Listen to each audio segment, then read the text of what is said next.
प्रतिनिधी स्वप्नील पाटील सध्या आपल्या सोबत आहेत।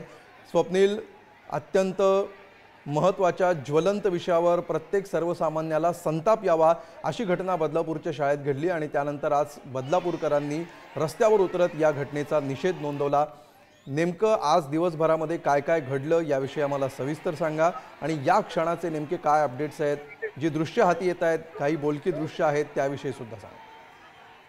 नक्कीच आज सकाळी 6:30 वाजेपासून बदलापूरच्या एकदम जुन्या आणि नामची शाळेजवळ ज्या शाळेमध्ये जी घटना घडली त्या शाळेसमोर संपूर्ण बदलापूर आणि त्याच्या शाळेतील त्या पालकांनी आज तिथं निषेध आंदोलन व्यक्त केला। त्या हजारोच्या संख्येने त्या ठिकाणी उपस्थित राहून तिथं निषेध आंदोलन करत असताना त्यांना त्यांच्याकडे एकच वारंवार मागणी करत आली असती की आम्हाला एकच मागणी आमच्याकडनं बदलापूरकडनं जो आरोपी आहे त्याला फाशी द्या, अन्यथा तुम्ही जर देऊ शकत नसाल या तुम्ही कायदा हातात घेऊ शकत नसाल तर त्या आरोपीला आमच्याकडे द्या, आम्ही त्याला भर चौकात जाळून टाकू, अशा प्रकारच्या मागणी या बदलापूरकडनं वारंवार येत होता। मात्र पोलीस प्रशासनाकडनं कोणतीही त्यांच्याकडनं सहकार्य भेटल्यानंतर त्यांची एक दुसरी मागणी होती की बाबा या शाळेचा गेट आम्हाला सोडू द्या, आम्हाला आतमध्ये जाऊ द्या, आम्हाला शाळेची तोडफोड करायची, आम्हाला शाळेच्या प्रतिनिधीकडनं अजूनपर्यंत आम्हाला कोणी भेटायला का नाही आलं, त्यांच्याकडनं कोणत्याही प्रकारचं उत्तर का नाही आलं, या अनेक अशा मागण्या बदलापूरकडनं वारंवार येत होत्या।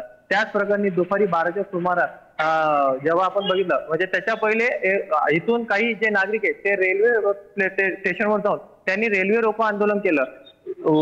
बदलापूरचा संताप इतका वाढला होता की अनेक ठिकाणी त्यांनी जे रस्ते आहेत बदलापूर पश्चिमवरून पूर्वेला जाणारा किंवा शहरातील कुठले रस्ते आहेत किंवा रेल्वे सेवा आहे या संपूर्णपणे त्यांनी हे आंदोलन करून पूर्णपणे ठप्प केल्यात। त्यानंतर दुपारी 12:15च्या सुमारास वामन मात्रे या शाळेच्या ठिकाणी आले आणि त्यांनी आंदोलकांना जोरजोरात शिवीगाळ करत किंवा ओरडून त्यांनी सांगायला लागले बाबा तुमच्या तिकडे जे पोस्टर ते खाली उतरव, ते बंद करा, तुम्ही माझा ऐका। व संबंधित त्यांनी त्यांच्या कार्यकर्त्यांना बाबा त्याच्याकडे कोणाकडे त्या कार्यकर्ता ज्या व्यक्तीकडे पोस्टर त्याच्याकडे ते पोस्टर घ्या, ते पोस्टर त्याच्याकडनं घेऊन घ्या आणि ते बंद करा। पण त्या पोस्टर घेत असताना त्यांच्यामध्ये खिचाताणी झाल्यामुळे ते पोस्टर फाटला आणि बदलापूरकरांचा कुठेतरी संताप जी लेवल आहे ती वाढली आणि बदलापूरकरांकडनं मग त्या वामन मात्रेसाठी किंवा पोलीस प्रशासन यांच्यावर पाण्याच्या बाटल्या चप्पल फेकायला सुरुवात केली। अशाच वेळेस जेव्हा शाळेचा गेट तो खोलण्यात आला त्यावेळेस काही पोलीस कर्मचारी आहेत किंवा नागरिक आहेत ते जखमी झाले।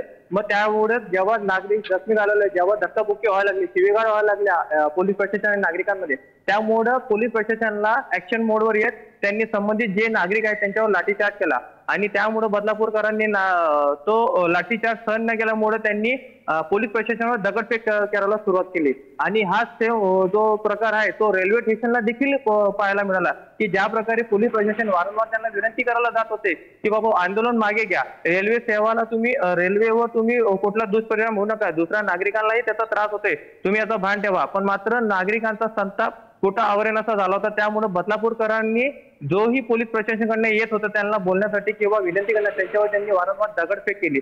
शेवटी अन्यथा पोलीस प्रशासनाला ऍक्शन मोडमध्ये येत होता त्यांच्याकडनं त्यांना फायरिंग करावं लागली, गॅस फेकावं लागले, ज्याच्या मिरचीचे जे गॅस आहेत ते फेकावं लागले, तसेच अन्यथा त्यांनाही दगडफेक करावं लागली, त्या संबंधित नागरिकांना लाठीचार्ज करावं लागला। त्यानंतर जो स्टेशन जवळचा परिसर आहे तो आपला शाळेजवळचा जो परिसर आहे तो त्याला कुठेतरी आटोक्यात करण्यात आला। मात्र रेल्वे स्टेशन जवळचा जो माहोल होता, जो या उद्रेक होता बदलापूरकरांचा, तो कुठं आवरला जात नव्हता। त्यामुळं पोलीस प्रशासनाला कुठेतरी टोकाची भूमिका घेत सर्वांना तिकडं जे नागरिक आहेत त्यांना अन्य सगळ्या ज्या महिला आहेत किंवा पुरुष आहेत सर्वांना त्यांना लाठीचार्ज करावा लागला, त्यांना तिथून पळ करावा लागला। हे सर्व प्रकार दिवसभरात आपल्या या बदलापूरमध्ये करावं लागलं। तसेच बदलापूरवरनं जी बस आहे मुरबाडला जाणारी किंवा कल्याणला जाणे त्या बसवर देखील नागरिकांनी दगडफेक केली। म्हणजे अन्यथा ज्या बदलापूर पूर्ण बंद पुकारला होता, मात्र जिथे शांततेचं आंदोलन बदलापूरकरांनी पुकारलं होतं त्याचा कुठेतरी उद्रेक आपल्याला या बदलापूरमध्ये पाहायला मिळाला। अख्ख्या महाराष्ट्रामध्ये आज तुम्ही बघा झाले बदलापूरने कुठेतरी उद्रेक एवढा वाढला होता की